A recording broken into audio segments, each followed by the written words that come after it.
कोई बात कहूं उससे पहले ये कि आज यश या सम्मान और सुख का समय बहुत छोटा होता जा रहा है।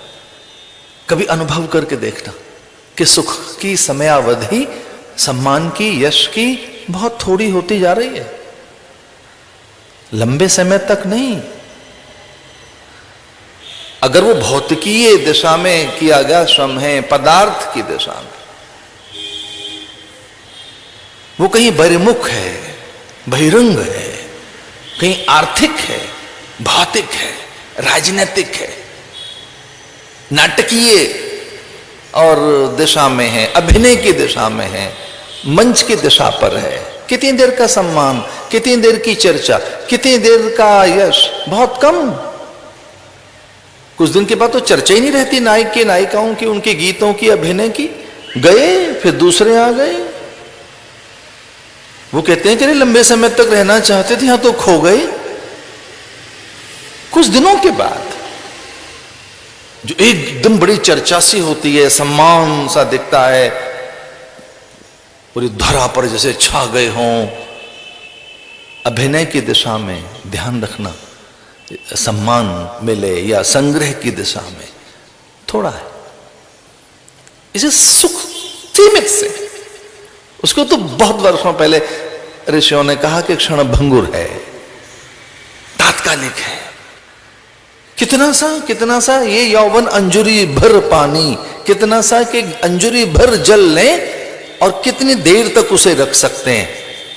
ये ध्यान रहे कि जो सुख की अवधि है, भौतिकीय सुख की अवधि इतनी सी है कि एक अंजुरी भर जल लें और दिन भर रखें तो वो सरकता जाएगा, सरकता जाएगा। दिन तक नहीं, कई दिनों तक नहीं टिक सकता। कुछ सूर्य की रश्मियां उसे सोखने लगेंगी या कि वो उंगलियों से रिश्ता रहेगा। और 50 तो आकर्षण अनेक हैं, तो कोई ये तो है नहीं कि उसी में उलझे रहोगे तो कब बिखर जाएगा वो अंजुरी का जल। क्योंकि कुछ और भी तो कहीं सुख लेना है, कहीं और से भी तो सम्मान पाना है।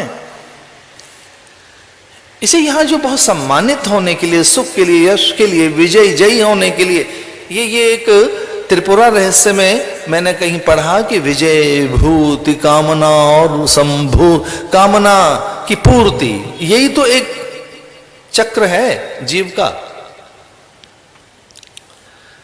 और इस दिशा में संघर्ष कितना है, खोना कितना है, मिटना कितना है, देना कितना है। इस दिशा में हम विजयी बन जाए। गाथा भरी पड़ी है, युद्ध हुए इस धरती पर विजय के लिए, सीमाओं के विस्तार के लिए। मेरे परिचम रहे, ध्वज रहे, कीर्ति स्तंभ पर शिलालेख मेरे रहे, स्मारक मेरे रहे, चर्चाएं मेरी रहें। धरा को खोदकर कालपात्र जब हाथ लगे तो स्वर्ण पत्र पर, ताम्र पत्र पर अंकित हो मेरी गाथा, मेरी गाथा अंकित हो। सुख चाहते हैं हम सम्मान भी चाहते हैं, यश भी चाहते हैं, हमें पद अच्छे लगते हैं, प्रतिष्ठा अच्छी लगती है, अभिनंदन अच्छा लगता है, प्रशस्ति, विरुदावली किसे अच्छी नहीं लगती। उसके वशीभूत तो देव हमारे हित की पूर्ति में खड़े हो जाते हैं। उसके आकर्षण में तो समूची देव सत्ता हमारी सुख वांछाओं या हमारे मनोरथ की सिद्धि के लिए हमारे द्वार पर आ जाते हैं। स्तुतियों में तो बड़ा आकर्षण है। सम्मान उनका किया जाए तो हम सम्मानित हो जाएंगे। पर मैं तो आनंद की बात कर रहा था। एक अनुभव है वो, एक बड़ा अनुभव है आनंद का। वो अनुभव किसी वस्तु के आश्रय में नहीं है। बस उस आनंद के अनुभव की दिशा में थोड़ा सोचें तो वो वस्तु सापेक्ष या पदार्थ सापेक्ष नहीं है। वो वस्तु के आश्रय में नहीं मिलेगा, वो किसी रूप के आश्रय में नहीं मिलेगा। से रूप और वस्तु और पदार्थ के आश्रय में, उसके संग्रह संचय में, उसके भंडारण के बाद कहीं आनंद मिला है ऐसा नहीं होगा। वो सुख मिल सकता है, वो कुछ देर के लिए, वो सुख वांछा होगी, वो एक बड़े अहंकार की पुष्टि के लिए बड़ा भंडारण आपका हो सकता है कि मेरे भंडारण में, मेरे संचय में इतना अधिक है जितना और नहीं है, तो वह हमारे अहंकार की पुष्टि कर सकता है या हमें और प्रकार की सुख वांछाएं दे सकता है। क्योंकि हम स्पर्धा के युग में जीने वाले प्राणी हैं, तो कुछ थोड़ा आगे बढ़ा हुआ दिखेंगे, थोड़ों से औरों से भिन्न दिखेंगे कि कोट कंगोरे अट्टालिकाएं, वाहन, भवन, भूमि विस्तार कुछ थोड़ा हमारा अधिक है अन्य की अपेक्षा। तो उस स्पर्धा में कहीं आगे तो दिखे ना हम, इतना सा सुख है बस। ये बहुत अगर सम हुआ और उसके शासक हैं आप, तो गडरिया जैसा सुख है।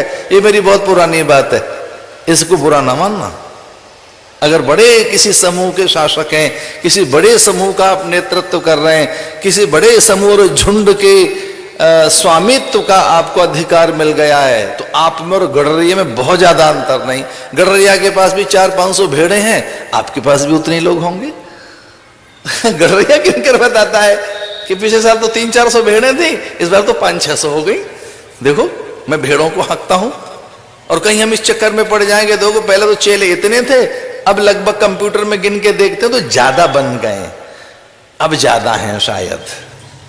इसलिए और बांटते रहो रेवड़ी की तरह से मंत्र, और बताते रहो कि आओ भाई मंत्र ले लो। तो देखो फिर पता लगा कि 2014, 15 और 50 में हमारा ग्राफ कहां जाएगा। हो सकता है कि भाई वो गडरिये जैसा ही सुख हो, उससे ज्यादा नहीं। मैं आनंद की बात कर रहा था। आनंद वस्तु सापेक्ष नहीं है, नहीं, वो पदार्थ सापेक्ष नहीं है। एक और बात, वो श्रम साध्य भी नहीं है, वो श्रम साध्य नहीं। एक और बात, वो साधन साध्य भी नहीं है। इसे उसमें तो श्रम है, न साधन करना है, न कहीं जाना है, और इतना हो सकता है कि आवरण भंग करना है। इतना हो सकता है कि वो अनावृत करना है बस, जो कि बिल्कुल पास है, उसका आवरण भंग करना है। वो तो वेद भी संकेत देता है कि सोने का पात्र है, हिरण्यमय पात्र, वो ढका हुआ है। वो तो जगह जगह से संकेत मिलते हैं। कोई अमृत चषक है भीतर और वो ढका हुआ है। वो कुछ मुद्राओं में जो 10 मुद्रा समाराध्या आदि ऐसा आया पराम्बा के लिए कि वो मुद्राओं में फिर उसमें एक जो बड़ी मुद्रा है, खच्चरी मुद्रा, फिर उसमें कहीं कोई जो योगी अमृत की अनुभूति करता है कि उसमें कहीं अमृत टपक रहा है। ये बात कुछ मुझे बहुत अच्छी लगी, क्योंकि ये अनुभव खुद का ही है, सुख दुख का अनुभव, आनंद का अनुभव, मेरे तेरे का, अपने पराये का, जय पराजय का, और हानि लाभ का, यश मान का, और या हर्ष और शोक का, या फिर और भी, ये सारे अपने ही हैं। वो अपने से बनाए हमने। कोई हम बड़ा सुख अपने से बनाते हैं। अभी गौशाला में जब मैं खड़ा था, आचार्यों से मैंने ये बात कही कि कोई बहुत बड़ा आनंद नहीं है, पर शेयर करता हूं आपसे कि एक छोटा सा आनंद है। अब उसे बड़ा भी किया जा सकता है। अगर वो भगवती है, वो ईश्वरीय है, वो लोकहित के लिए, उसमें बहुत से हित अगर छुपे हैं तो, या उसमें जैव जगत के कल्याण की भावना है, तो वो कोई चीज, तो ध्यान रखना कई बार वस्तुएं भी ये मोक्ष का कारण बनती हैं। ये पदार्थ भी, ये देह भी, ये देह भी, ये मन भी मोक्ष का भी कारण है। बंधन का और पतन का और हमेशा उलझे रहने का और बहुत सी परिवार की पिटारी साथ लेके घूमने का कि हमारा तो उत्थान इस मन ने ही नहीं होने दिया। मन ऐसी समस्या है कि इसकी वासना और कामनाओं से कहाँ मुक्त हो पाए, इस मन ने तो हमारा उत्थान ही नहीं होने दिया। पर यह मन मोक्ष का भी कारण है। मने मनुष्याणाम कारणम बंध मोक्षयो, मन आपके मोक्ष का भी कारण है। इसे जो एक मन जैसी चीज है, जो समस्या है मनुष्य की बड़ी, मन बड़ी समस्या है मनुष्य की। और मुझे डॉक्टर राधा कृष्णन के शब्द याद आते हैं। संयोग से मैंने उनकी कहीं पुस्तक पढ़ी थी, उसमें उन्होंने कोई पंक्ति लिखी है कि कोई ये बड़ी समस्या है और बड़ी चुनौती है, तो पहले इसे ही समझा जाए। और जिस दिन मनुष्य अपनी मन, चूंकि वो उसकी समस्या है, वो अगर समस्या सामने है, मन माने द्वंद्व, मन का अर्थ है जहां द्वंद्व है, जहां विषयासक्ति है, रूपासक्ति है, अहमता ममता है, जहां कामनाओं के बड़ी व्यूह रचना में उलझी हुई हमारी चेतना है, अगर मन ही कोई समस्या है और ये कोई चुनौती है तो इसे पहले स्वीकार करें और दूसरे को जीतने से पहले मन को जीतें, मनोजय करें। एक पंक्ति भी मैंने सुनी कि दूसरों को जीतने से पहले खुद को विजय करें या खुद को जीतें, अपने को भी जीतें। अगर विजयी होना चाहते हैं तो हम ये जीतना ही चाहते हैं कि भाई थोड़ा सा आगे दिखें हम, तो अपनी वासनाओं को ही जीत लें।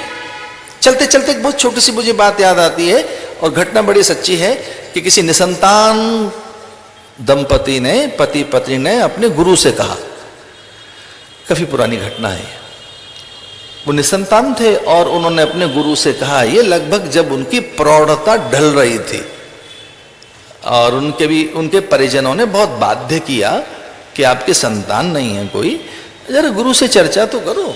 और उन्होंने आधार लिया दशरथ का कि दशरथ ने भी गुरु से ही चर्चा की थी।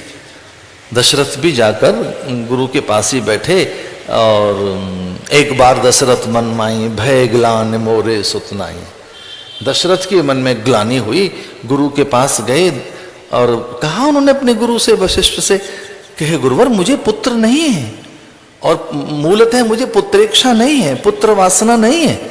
मैं केवल ये नहीं चाहता कि कोई मेरा बेटा हो और इसलिए मैं सुख की कामना लेकर आया हूं कि मुझे वात्सल्य सुख लेना है। वस्तुतः ऐसा है, ये समूची वसुधा के वैभव का भोक्ता, नियोक्ता, निवेशक, संरक्षक और समूची रघुवंशीय परंपरा का, रघुवंश परंपरा का संवर्धक मुझे चाहिए जो पूरी धरा को सहेज के रख सके। तो अगर कोई ऐसा उद्योग हो, तप उद्योग, कोई संकल्प, जप तप, पूजा पाठ और कोई उपाय, क्योंकि गुरु उपाय का भी नाम है। जब कहीं कोई उपाय न मिले तो गुरु के पास जाओ। गुरु और उपाय, गुरु एक उपाय का नाम है। अनेक उपायों में एक उपाय गुरु है। तो उन्होंने कहा कि महाराज मैं इसलिए पूछने आया था, कोई योग युक्ति हो तो बताइए। और फिर ऐसा हुआ भी, श्रृंगी आदि ने मिलकर यज्ञ किया और वो खीर प्रकट हुई और उसे भगवान राम प्रकट हुए। वो आधार लेकर अपने गुरु के पास गया। एक पति पत्नी गए और उन्होंने कहा गुरुवर हमको संतान नहीं है और मित्रों के आग्रह के कारण हम ये प्रकट कर रहे हैं। यद्यपि आपको तो पता ही है हम आपकी सेवा में हैं, सेवा सपरिया में महीनों आकर रहते हैं आपके पास। लेकिन उनसे एक बात निकल गई मुंह से, क्योंकि आध्यात्मिक व्यक्ति थे। अब देखिए आध्यात्मिक व्यक्ति की भाषा क्या होती है। गीता में ये तो प्रश्न करता है अर्जुन कि जो समाधि उपलब्ध है, स्थित प्रज्ञ है, उसकी भाषा क्या है, उसका चिंतन कैसा होता है, वो देखने में कैसा लगता है, वो किस ढंग से सोचता है। जो स्थित प्रज्ञ होता है, जो जगा हुआ व्यक्ति है, जो आध्यात्मिक व्यक्ति है, वो किस ढंग से जीता है। कृष्ण ने फिर वो उत्तर दिए हैं कि जो समाधि उपलब्ध है, सत्य उपलब्ध है, आत्मोपलब्ध है, जो जागृत है, स्थित प्रज्ञ है, जिसमें संस्कार स्थिर हो गए, जहाँ बहुत अधिक गुणों की चक्की नहीं चलती है और जहाँ राग द्वेष शिथिल हो गए हैं, जहाँ अविद्यास्मिता को उसने जीत लिया है और अभिनिवेश से जो मुक्त है, अभिनिवेश से जो मुक्त है, यानी उसे भय नहीं लगता, उसे किसी तरीके से कोई भय नहीं लगता। और ये जो कभी भय न लगना है, ये बड़ी साधना है। इसमें दोनों बातें, इसके दोनों पक्ष हैं। एक तो खुद भी भयभीत न हो आप और दूसरे को भयभीत न करें।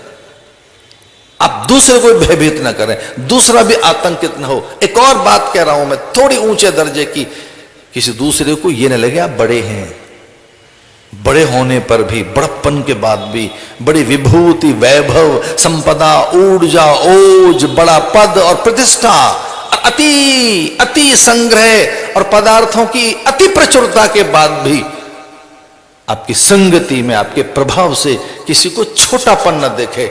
इस प्रकार की साधना बड़े लोगों की साधना, यही आध्यात्मिक साधना। क्या बहुत बड़े हैं और किसी को बड़प्पन नहीं दिखता आप में, वो बहुत छोटा सा अनुभव नहीं होता है उसको, वो आपसे संवाद कर सकता है, एक समन्वय स्थापित कर सकता है, एक समता का भाव अपने जैसा उसे लगे बहुत बड़ा होने पर भी। अब वो चूंकि आध्यात्मिक व्यक्ति था इसलिए उसके मुंह से ये बात निकल गई, कुछ ढंग से निकली। उसने कहा गुरुदेव मैं एक मित्र के आग्रह के कारण आपसे चर्चा कर रहा था कि हमारे संतान नहीं है और अब दो बातें हैं, या तो हमको संतान हो जाए आपकी कृपा से, या तो हमको संतान मिल जाए, अथवा ये संतान की कामना ही खो जाए, अथवा ये पुत्रेक्षाई मिट जाए हमारी। अब दोनों में देख लीजिए क्या अच्छा है हमारे लिए। जो हमारे लिए हितकर है, जिसमें हमारा हित है, जय विद होए नाथ हित मोरा, ये आध्यात्मिक भाषा है नारद की। नारद आध्यात्मिक प्राणी, नारद तो ऋषि हैं। अहो नारद धन्योषि विरक्ता नाम शिरोमणि। एक विरक्त मन के भीतर पता नहीं क्यों कामना पैदा हो गई। अब संगति का दोष है या भगवान को लीला करनी है और उन्हें उपकरण बना रहे हैं और एक माध्यम बनाते हैं। नारद को कहना बड़ा कठिन है, पर हाँ एक विरक्त अंतःकरण में एक वासना पैदा हुई और वो मोहिनी को देखकर एक आकर्षण पैदा हो गया उनमें। अब मोहिनी भी दरअसल में उन्हें स्त्री नहीं चाहिए थी, ये इसके पीछे भी कुछ और बात है। देखो मैं नारद की ओर से एक एडवोकेसी कर रहा हूं, मैं सन्यासी होकर जरा नारद का बचाव करना चाहता हूं। उन्हें दरअसल में कोई स्त्री के प्रति आकर्षण नहीं हुआ था।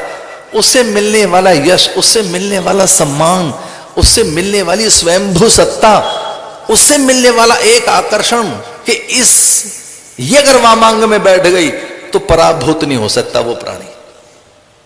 अगर ये वामांग में बैठी, जिसके भी, ये जिसके वामांग में बैठेगी, ये जिसके साथ रहेगी, वो प्राणी पराभूत नहीं हो सकता, वो कभी नहीं हार सकता। वो अजेय पुरुष होगा, अपराजित पुरुष होगा, वही सम्माननीय होगा, वो स्वामी होगा, वो स्वयंभू होगा, उसी के अधीन सब कुछ होगा। तो नारद को एक ऐसा भी लगा कि रोज रोज का रगड़ा झगड़ा, ये कामना वासनाओं का, ये रोज रोज मेरे मन में कुछ कुछ नए नए आकर्षण पैदा होते हैं। मैं रोज लड़ता हूं मन के साथ और संसार से, झगड़ा तो खत्म होगा कम से कम। ये रोज का लड़ना मेरा संसार के साथ, रोज नई नई कामनाएं कुकुरमुत्ते की तरह से उगाती है मेरे भीतर। वर्षा काल में एक नई चीज देखी होगी आपने, कुकुरमुत्ता, मशरूमिंग, कुकुरमुत्ता, मशरूमिंग, जगह जगह जगह जगह आपके भीतर में कुछ कुछ कुछ कुछ हो जाता है। मेला ठेला देख के ये चख लें, ये ले लें, थोड़ा पकौड़ी ले लें, ये दृश्य देख लें, ढेल तमाशा, 12 मन के धोबन देख लें। मेरे समय की बात बता रहा हूं, मुझे कभी देखी नहीं वो। खेल तमाशे में जाओ, ये देखो वो देखो, बाइस्कोप देखो, ये देखो। अरे बच्चा सच मानिए कितना चुलबुला होता है मेले में जाकर, उसे हर कुछ करना है, उसे वो बाइस्कोप देखना है, उसे झूला भी देखना है, मिठाई भी खानी है, बाजीगर को भी देखना है, और वो जरा कुछ कुछ और कौतुक करने हैं, सब कुछ देखना है। सांझ ढलने तक छोटे बच्चे, चुलबुले बच्चे को कैसे नियंत्रित करते हैं उसके माता पिता, ये तो गृहस्थ जाने। लेकिन नारद के मन में वो विजयी होने की एक भावना पैदा हो गई कि मुझे विजय मिल जाएगी, मुझे कोई पराभूत नहीं कर सकता, मैं स्वयंभू हो जाऊंगा। मूल्य तो मुझे नारी नहीं चाहिए, ये विश्व मोहिनी नहीं। हाँ वो एक अलग बात है कि नारद थोड़ा ऐसे भी सोच लेते कि ऐसा तो प्राणी एक है और उसका नाम परमात्मा है, वो पूर्ण भी हो जाएगा, उसमें अधूरापन नहीं रहेगा, अभाव उसके पास नहीं रह सकते। तो अगर ये नारी मेरे पास रही तो अभाव मुक्त जीवन हो जाएगा, अभाव नहीं रहेंगे। ये इसकी हाथ की लकीरें कुछ इस तरीके की हैं। अब उनको लकीरें पढ़नी आती थी तो जरा देख लेते कि भाई ये लकीरें मायावी हैं और मायापति की अर्धांगिनी है, ये तो विष्णु ही भार्या है, तो वो नहीं पढ़ पाए। तो क्या हुआ कि भगवान से कहने लगे, जय विद होए नाथ हित मोरा। ये आध्यात्मिक भाषा है। जो आध्यात्मिक प्राणी होता है वो दोनों पहलुओं पर विचार करता है। वो कहता है कि अगर ये होता है अच्छी बात है, प्रसादी मान के स्वीकार करेंगे, नहीं होता है तो अपना हित किसमें, आप बताइए। तो उन्होंने कहीं उस पति पत्नी ने अपने गुरु से बात करते हुए कहा कि या तो हमें संतान हो जाए, और संतान हमको नहीं होती है तो फिर संतान की कामना ही मिट जाए, ऐसा कुछ करो। तो उनके गुरु के मुंह से सहसा एक बात निकली और वो चौंक गए उस बात से, वो चौंक गए उस बात से। वो कहते हैं वो टर्निंग पॉइंट था हमारे जीवन का, जो कभी तो बदलता है आदमी, कभी तो मुंह फेरता है, कभी तो उसे सच अपनी ओर बुलाता है, कभी तो वो एक जो फेक झूठ मूठ का आवरण है कभी तो भंग होगा, सच में कभी तो गांभीर्य आएगा किसी दिन। तो वो पति पत्नी के जीवन में घटना घट गई, क्योंकि उनके गुरु ने कहा कि देखो ऐसा हो सकता है कि पुत्र तो आपको सुख वांछाएं दे, यद्यपि कोई आप पुत्र कह रहे हैं पर आपने दूसरी बात कही है उस पर विचार करते हैं, पुत्र से क्या मिलेगा, सुख वांछाएं मिलेंगी। लेकिन आप कह रहे हैं कि और पुत्र इच्छा ही न रहे, तो हाँ आप आनंद के अनुभव में रहिए, एक आनंद का अनुभव लो। तो पुत्र होने का एक अनुभव है और वो कितनी देर का है, तो उसे बताते गए कि पुत्र होने का अनुभव इतनी देर का है, फिर वो इतनी देर के बाद पुत्र रहेगा, उसे इतना वात्सल्य रहेगा, फिर वो इतनी देर तक के लिए गोद में रहेगा, फिर वो बड़ा होता जाएगा, फिर परंपरा, तो यहाँ कौन परंपरा रही, किसका वंश रहा, यहाँ किन का वंश रहा है। सुई की नोक जितना एक स्थान देखें धरती पर और उसके भीतर झांक के देखें तो 1000 मुंड पड़े, इतने बार तो प्रलय हो गई है। यूं ही एक हल्का सा स्पॉट, कोई एक स्थान छू कर देखिए और वहां अपनी उंगली रख कर देखो और उसके नीचे देखो कितने नरमुंड पड़े हैं, कितने बार, कितने कल्प में कितने बार यहां कितने लोग मरखप गए। तो कितनी देर का ये सुख है पुत्र होने का, कितनी देर का सुख है ये एक आनंद का अनुभव लो, बड़ा अनुभव है आनंद का। उसमें न श्रम है, न उसमें संग्रह चाहिए, न उसमें बहुत संघर्ष है, वो थोड़ा आवरण भंग करना है। तो पति पत्नी अब वो अपनी पुत्र वाली बात को तो पता नहीं कब कब भूल गए और फिर वो उनसे उपदेश लेने लगे, उनसे सीखने लगे।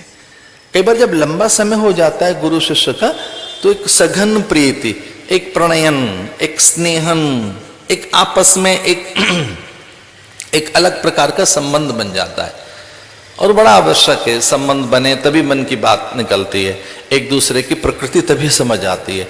तो बहुत लंबे समय तक गुरुओं के संग्रह कर ही गुरुओं को अपना मन बुद्धि चित्त चेतना दिखाया जा सकता है कि भाई ये हमारी रुचियां हैं, ये हमारी प्रकृति है, ये हमारा स्वभाव है।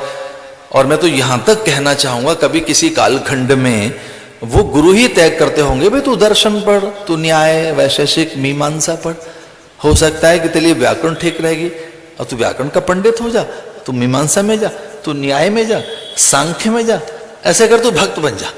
चलो भाई ये वहां जाएंगे, ये दार्शनिक बनेंगे, ये योद्धा बनेंगे, सैनिक बनेंगे, वास्तुकार, शिल्पकार, ये तो चिकित्सक बनेगा और ये बहुत अच्छा गुप्तचर हो सकता है। ये गुरु ही तो तय करते होंगे बहुत बड़े अध्ययन के बाद, उसकी प्रकृति तय करके छत्र बनेगा, सेनापति, और ये बहुत बड़ा रथी अतिरथी बन सकता है, अथवा इसी को सेनापति, और ये तो प्रधानमंत्री बन सकता है।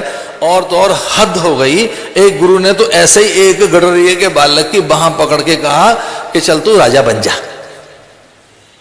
और तो और यहां तक हो गया कि गडरिया और एक चरवाहे का बालक, उसकी बाह पकड़कर गुरु ने कहा कि भाई इधर आ, और कौन है कि जी मैं तो गडरिये का बालक हूं, मैं तो चरवाहे का बालक हूं और मेरी माँ विधवा है और मैं अपने मामा के यहाँ रहता हूँ। अच्छा ये जो झोंपड़ी है सामने आपकी, हाँ ये हमारी झोंपड़ी है, मेरे मामा की झोंपड़ी है। और तेरे मामा के पास क्या है? भेड़े हैं, बकरियां हैं मेरे मामा के पास।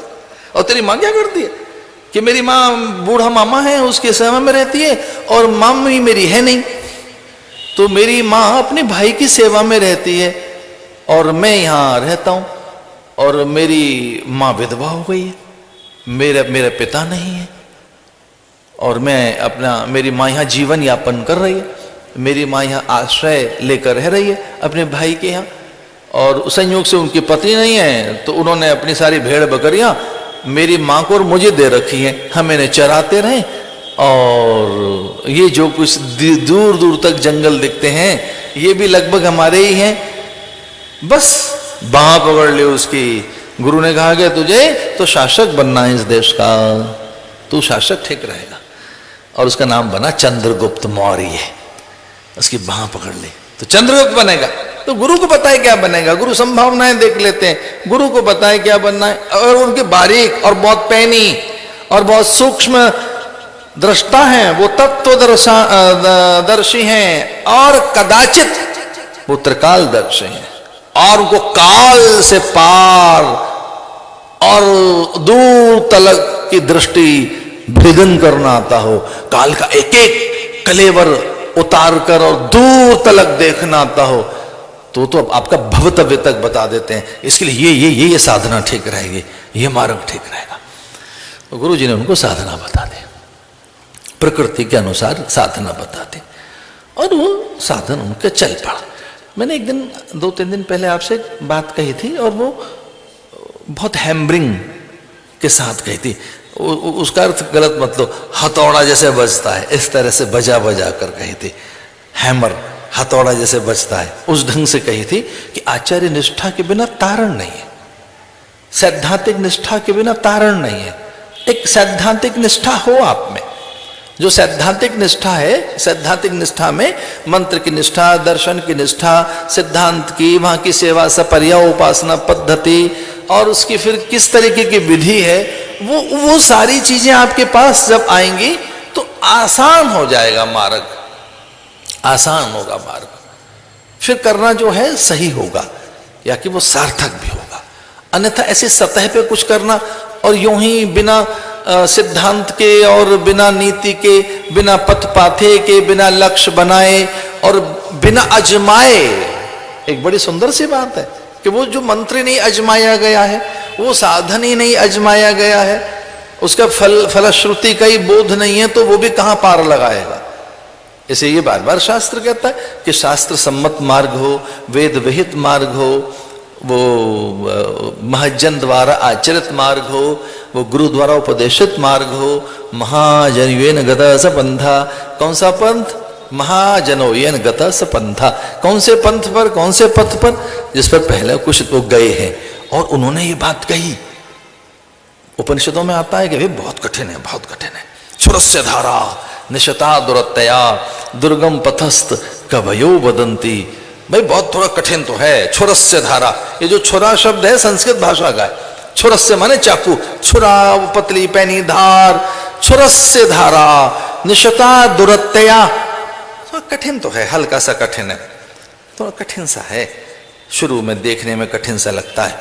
और ये तो भगवान भी थोड़ा स्वीकार करते हैं, गीता में कहते हैं मम माया दुरत्तया। मेरी माया थोड़ी कठिन तो है, कठिन है माया मेरी, मम माया दुरत्तया। लेकिन ये कठिन उनके लिए नहीं है जो साधक है, जो आध्यात्मिक प्राणी है, उनके लिए कठिन नहीं है, बिल्कुल नहीं। छुरस्य धारा निशता, वो उन्होंने कहा कि थोड़ा कठिन सा तो है, लेकिन एक बार चलिए। तो आध्यात्मिक प्राणी अगर ठीक तरह से चल रहा है, आओ एक और अनुभव की बात बताएं, या कि जो बताइए गुरुओं ने वो बात बताएं कि जो सही ढंग से चलना करना है उसमें श्रम ज्यादा नहीं है। श्रम उसी में ज्यादा है जो सही ढंग से नहीं हो रहा है, जब आप सिस्टम से नहीं चल रहे, आप कुछ और ढंग से चल रहे हैं। आपकी साधना में कहीं कोई मनमुखी साधन तो नहीं है आपका, अपनी ओर से ही कुछ कर रहे हो आप। आपकी जो साधना है उसमें कहीं आपने अपना ही तो कोई सेल्फ ट्रैक तो नहीं बना लिया। ध्यान रखना, महाजनोयेन गतः स पंथा, उधर से चलिए जिधर से महापुरुष गए। ये जिन्होंने ये बात कही, दुर्गम पथस्थ कवयो वदंती, थोड़ा कठिन तो है, पहुंचा जा सकता है उस रास्ते से। उत्तिष्ठत जागृत, जरा ऐसे अपने को पहचानते हुए। मैं बात कह रहा था कि आनंद एक अनुभव है जो पदार्थ सापेक्ष नहीं है। फिर क्या है ये चिंतन सापेक्ष है, एक ज्ञान सापेक्ष है, ये विचार का निवेश इसमें करना पड़ेगा। जो आनंद है वो बड़ा अनुभव, आनंद एक बड़ा अनुभव है, तो वो विचार सापेक्ष है, वस्तु सापेक्ष नहीं। थोड़ा विचार से कुरे दो उसको, विचार से और ज्ञान डालकर, थोड़ा वैराग्य डालकर, थोड़ा संयम डालकर, ये उस कुएं में गिरे हुए पात्र को निकालना है जो पता तो है पड़ गया है। एक बड़ी मजेदार बात बताऊं, मैं जब गुरुजी की सेवा में था, हमारे विद्या गुरुजी की सेवा में, तो कुएं में बाल्टी गिर गई और उसे मैंने निकाला।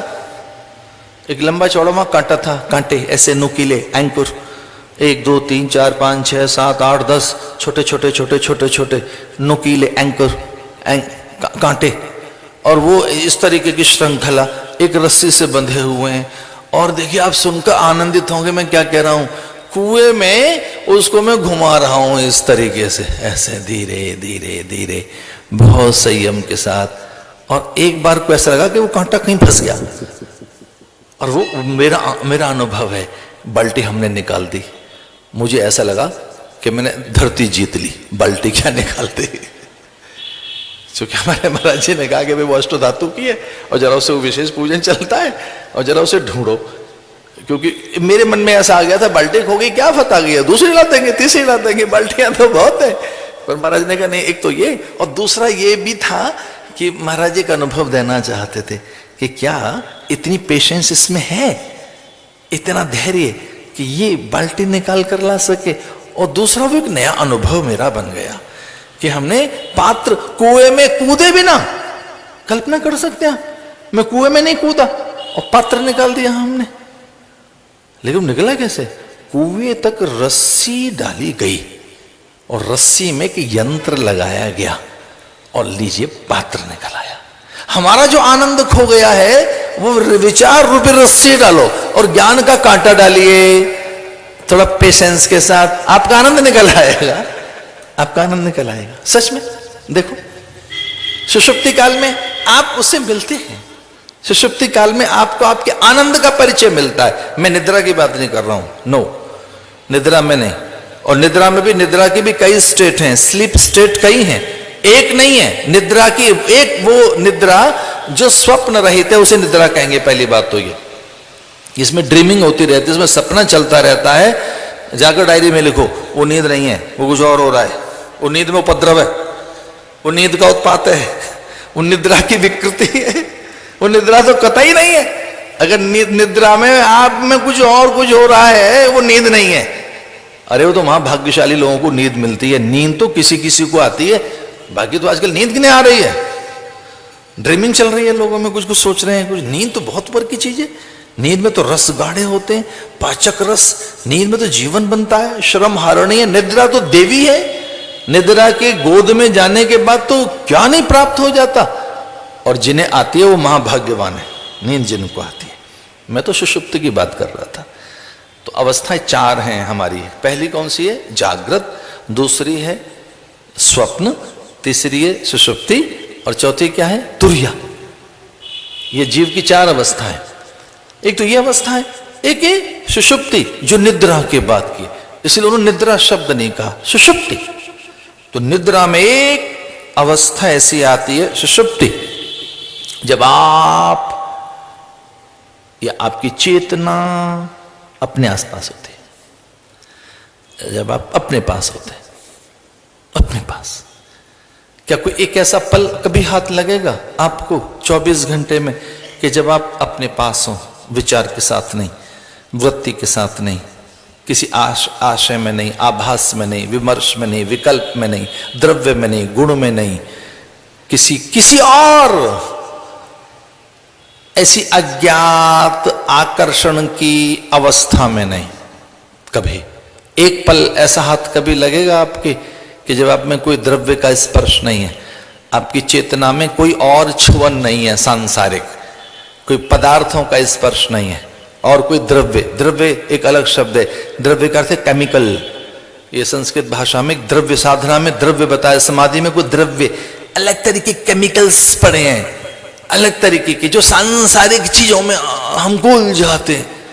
वो रस भोगने लगेंगे, और कुछ तो उस समय भोग कर रहे हैं, मीठा मीठा आनंद आता है, हमारा थोड़ा सपना सा दिखता है, थोड़ी बांसुरी सुनाई देती है, और कुछ कुछ मुझे लोग आकर कहते हैं कि हमारा हमको तो प्रकाश दिखता है, तो वहां भी भोग करना चाहता है आदमी, अच्छा वहां भी रस करना चाहता है, वो द्रव्य है कुछ इस तरीके का। आपने ऐसा चाहा है, आप वहां उलझे रहना चाहते हैं प्रकाश में। और कुछ लोग दूसरे बड़े हताश होते हैं कि हमारा इसको तो मुरली भी सुनाई दे रही है, इसको तो प्रकाश भी दिखाई देता है, इसे तो घुंघरू भी सुनाई दे रहे हैं, हमें तो कुछ दिखाई नहीं। तो क्या हम गलत हैं? नहीं भैया, वो उसके द्रव्य हैं, पड़े हुए बीज हैं जो उपज जाते हैं। खेत में कई तरीके के और भी तो बीज पड़े हैं। हम तो गेहूं डाल रहे थे, चना मटर जौ डाला हमने, पर पता नहीं कुछ और भी निकल आया। उसका नाम पता क्या है? किसान ने क्या रख दिया उसका नाम? खरपतवार। किसान कहता है खरपतवार भी पैदा हो गई।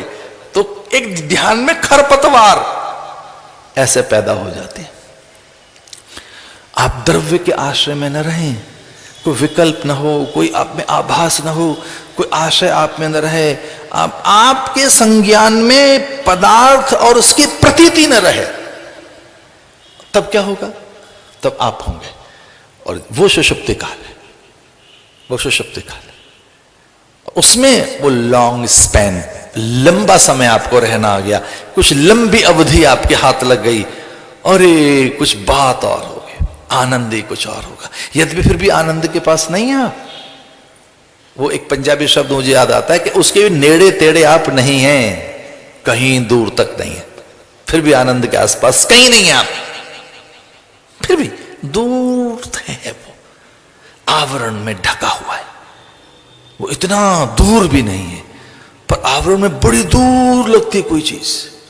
आवरण में तो पता नहीं कहां लग रही है कोई चीज, जबकि बहुत पास है, वो बहुत पास है। तो सुषुप्ति के बाद जो अवस्था है उसमें आनंद है। तो आनंद आपकी खुद की चीज है, स्वयं की।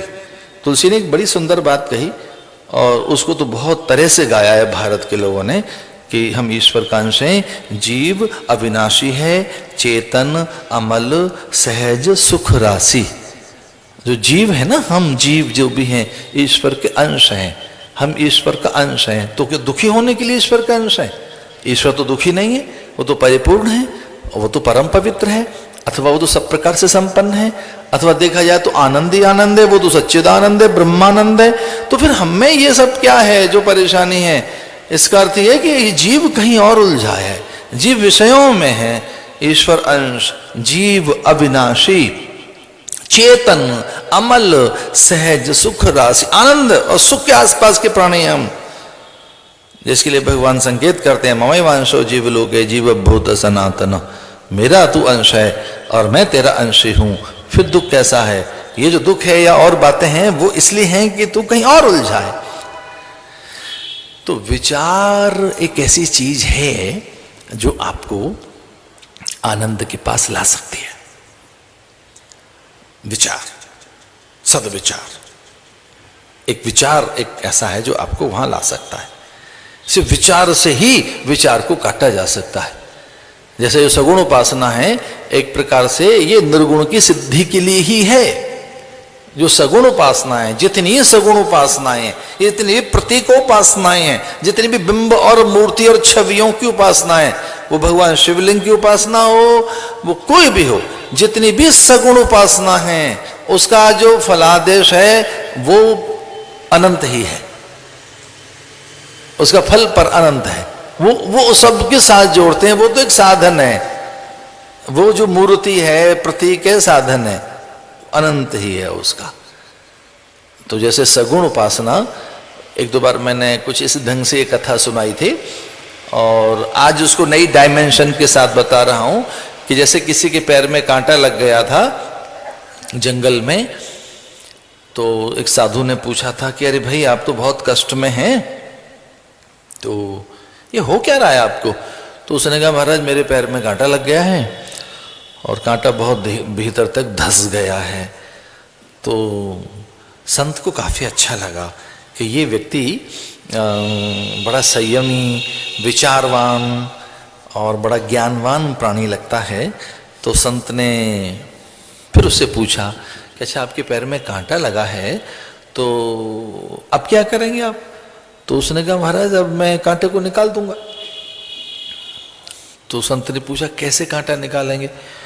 तो उसने कहा कि मैं कांटा ढूंढ रहा हूं बहुत देर से और वो कांटा मुझे मिला तो मैं कांटा निकाल दूं।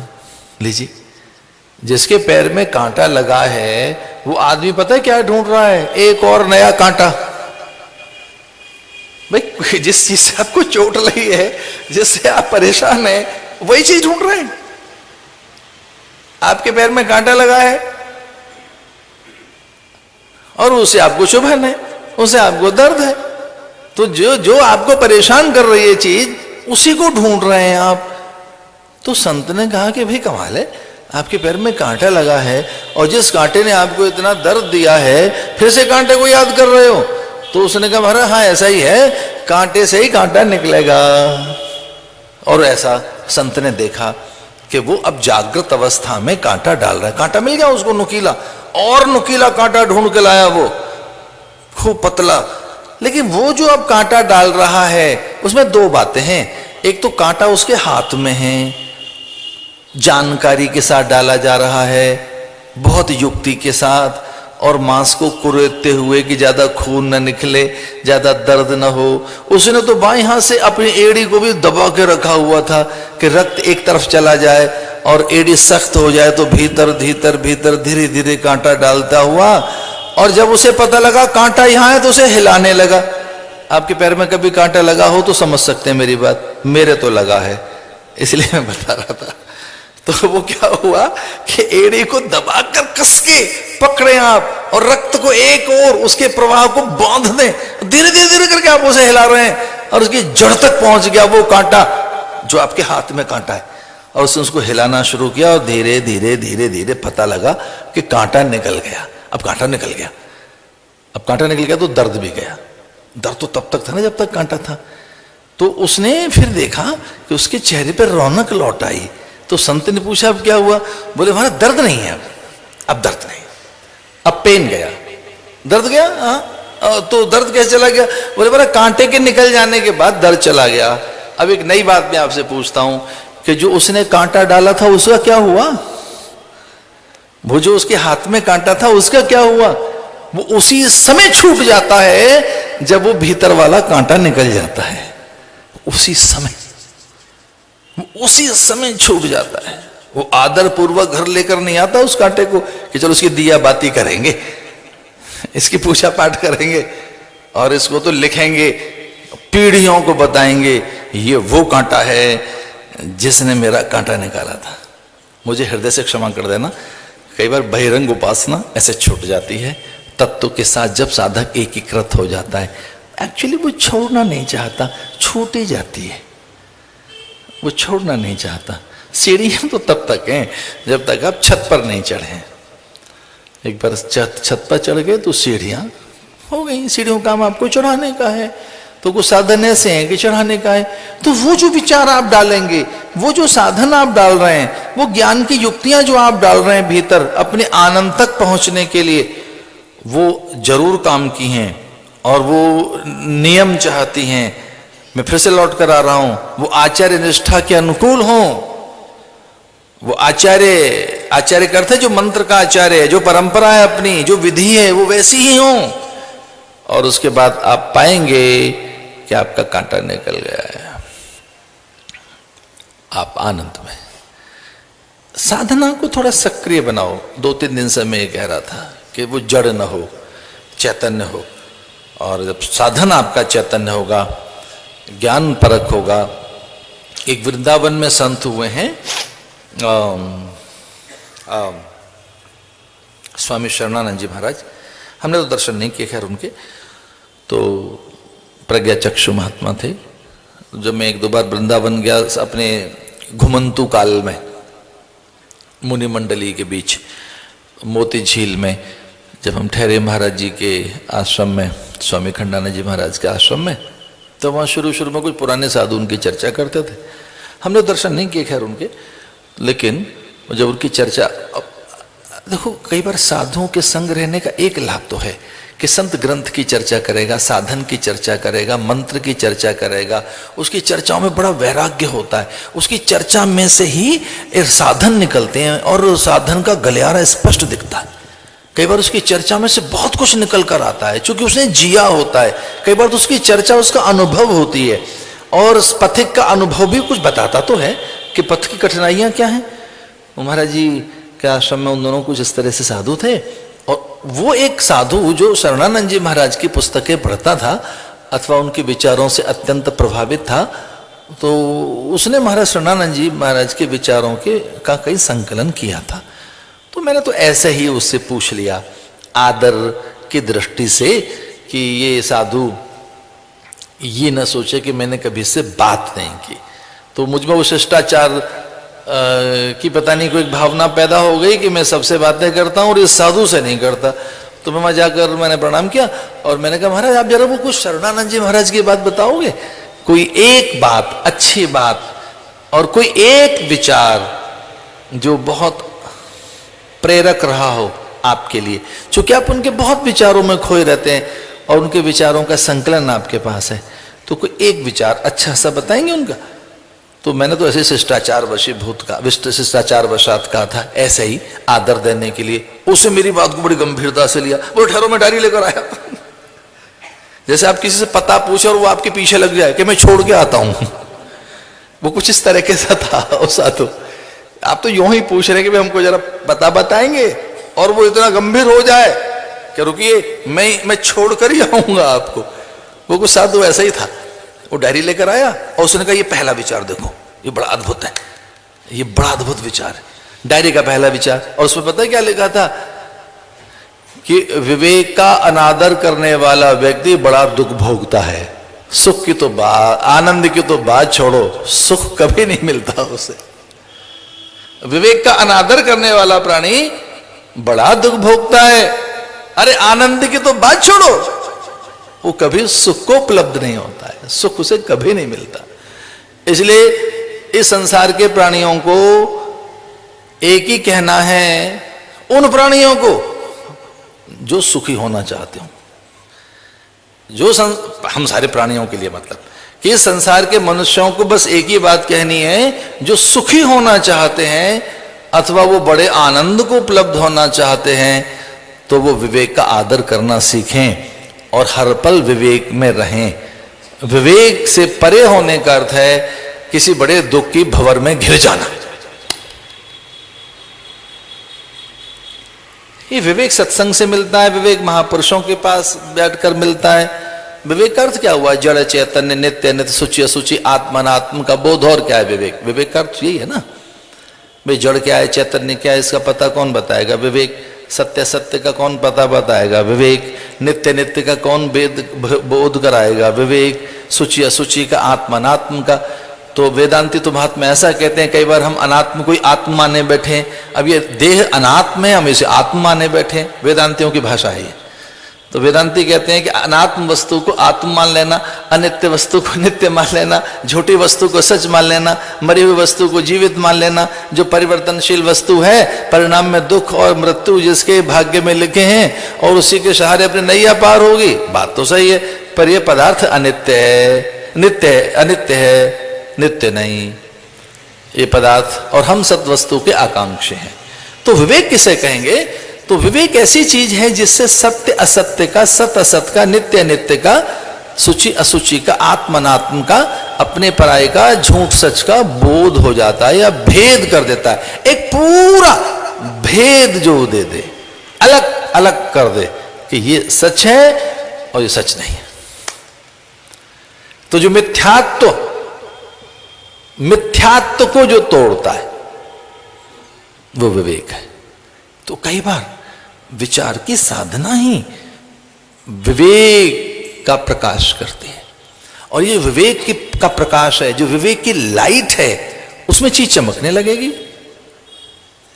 दोनों, अगर वो झूठी है तो दिखेगी नहीं, साची है तो उस पर लाइट पड़ेगी। बस विवेक का एक ये है, विवेक का जो फोकस है, बस उसका परिणाम ये है। इसको फिर से याद कीजिए और नोट कीजिए कि जो विवेक का फोकस है, विवेक एक ऐसी लाइट है कि जब वो कहीं पड़ेगी, विवेक की लाइट वो टॉर्च की तरह से, कि विवेक का जहां फोकस आएगा वहां असत्य तो रहेगा नहीं, दिखेगा नहीं, सत्य रह जाएगा। विवेक के प्रकाश में असत्य नहीं दिखता। जैसे आपने सपने में धनवान हो गए, सपने में किसी बड़ी हवेली के स्वामी बन गए, और कल्पना करो महलों के मालिक बन गए, और बड़ा आनंद ले रहे हैं सपने में, कैसे हम तो महलों के मालिक हैं। और अब आंख खुल गई आपकी, तो जैसे आंख खुल गई तो वो महलों वाला सुख तो उसी समय छूट गया। जैसे सपना टूटा कि सुख दुख छूटा सपने का, वैसे ही विवेक है। तो विवेक में जो मान्यताएं भ्रामक, वो उसी समय छूट जाती है। इसे विवेक का अर्थ हुआ कि पाले हुए भ्रम या हमारी मूढ़ता अथवा हमारी जागतिक और भौतिक सुख की मान्यताएं उसी समय खो जाती है, उसी समय। और फिर हमारे पास जो रह जाता है बचा कुचा, वो सत्य ही रह जाता है, जो आप स्वयं हैं, जो आपके पास का आनंद है, और फिर उससे ऊपर की कोई चीज नहीं।